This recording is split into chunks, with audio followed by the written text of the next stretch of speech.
The word GOAT gets thrown around left and right these days. A fighter goes on a 2-5 win streak, we have casuals like Sam calling him the GOAT.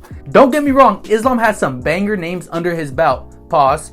You have Dustin Poirier, which was a great fight. You have Charles Oliveira. Obviously, he murked Volk twice, and we saw what Volk has done to legends in the sport.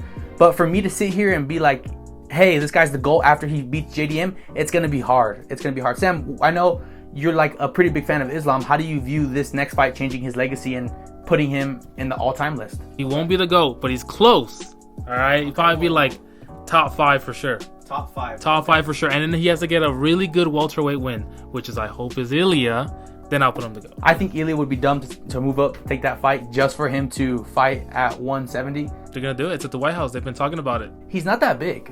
Especially for that weight class, he's not that big. Think of people like Shafkat in that weight class, Ian Gary. But we have guys like Sean Brady who are 5'8". Yeah, but I feel like Sean Brady's a little bit more stocky. He's huge. Okay, so you said that Islam is definitely approaching GOAT status. Oh, 100%. In your head, lightweight GOAT. Oh, yeah, for sure. Yes. 4 title defenses. Come on. My issue with that is, and the reason I can't, is like the names I just told you about Dustin, Volk, Charles. After that, there's not many real notable names. You have Bobby King Green. Really? Shout out to IE. He's from the IE. You have Dan Hooker, which he fought him in 2021. That's when Dan Hooker was really like up and down. Like right now, we see Dan Hooker. He's like, okay, he's coming back. But back then, you know, he was a little bit shaky. Then you have a battle against Dustin Poirier, one of the greatest battles I've ever seen. Okay. Next, you have Moicano. Like, come on. These are names that like they don't stick out to you. They don't jump out to you. So for me to be like, hey, he's unequivocally a top 5 fighter of all time.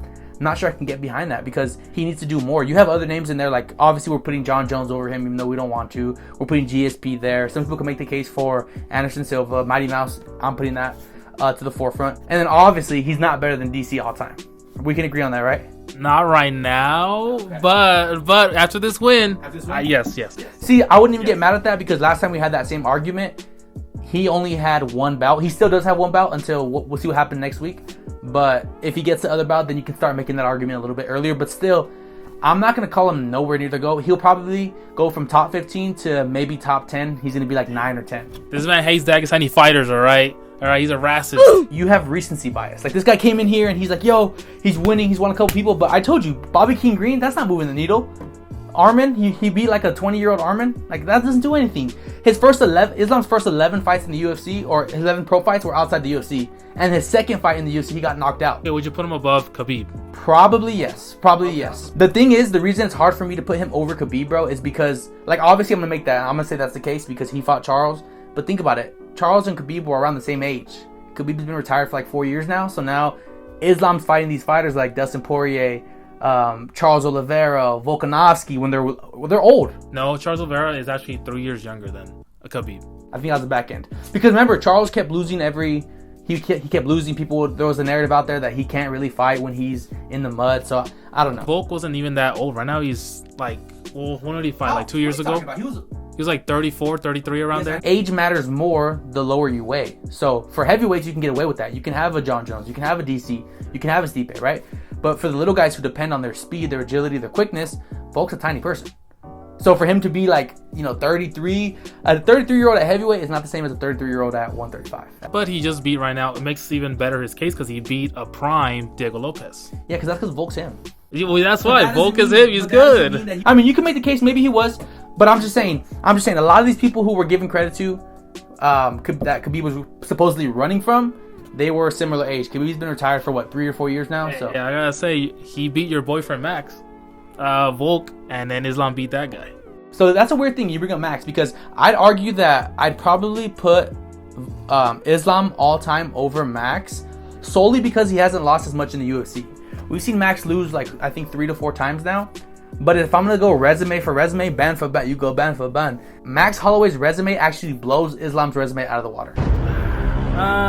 Bobby King Green's one of the top 5 names he fought. You want me to read to you who Max has fought? No, you don't have to go through a laundry list of names. Insane caliber of Hall of Fame after Hall of Fame after Hall of Fame.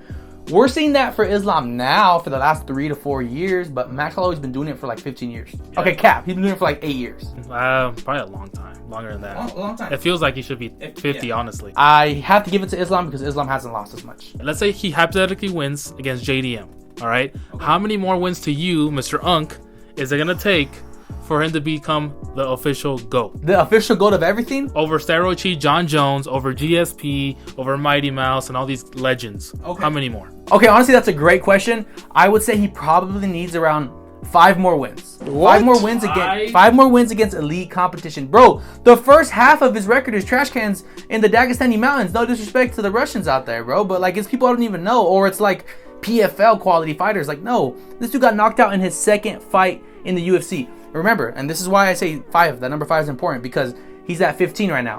1 more and he ties Anderson Silva for the most consecutive wins in UFC history. If this dude can get to 20, it would be 20, 2 belts, past Silva, only lost 1 fight. It would be very, very, very hard for me not to call him the GOAT. When you have people like John Jones who have been doing this for so long, crack included, steroids included, hitting women included, nevertheless, John Jones has a pretty good resume. But what if he beats Topuria? Okay. Okay, then he beats, like, let's say Shavkat, or and he beats Sean Brady. If he goes on and he fights JDM, beats JDM, he fights Ilya either at 170, 155, I don't care, and then he fights someone like Ian Gary or Shavkat, that meme. Put the meme right here. Absolute cinema. I'll probably call him the GOAT. Okay, all right. Good. Yeah, I'll probably call him the GOAT. Because he's not retiring after this. Well, it's pretty soon. Like Javier said, 2 or 3 fights left. Okay. I would say 3. Let me ask you the same question. I know you're glazing him and you're on your knees, but what do you need for him to be the GOAT? It's probably just him to like, hey, by the way, shout out to Sam from Yappin. You're like, oh, he's the GOAT. He's the GOAT. I knew it. No, for real. What do you need for him to be the GOAT? To me, I think he needs to beat Ilya, and I would say maybe just 1 really good contender. So we basically said the same thing. Same thing, but I would really lean a lot. If people said after Ilya, I'd be like, okay, fine, Ilya. After what he's doing right now is crazy, and like you just said, Ilya's double champ. If he wins against JDM, what he's doing is nothing short from remarkable. No doubt. All right, guys. Well, that's going to do it for another one. We appreciate you guys stopping by. If you guys liked the video, drop a like. If you didn't, give us some hate down low. We could always use a little bit of that. That's Sam. My name's Angel. We'll catch you on the next one. Peace.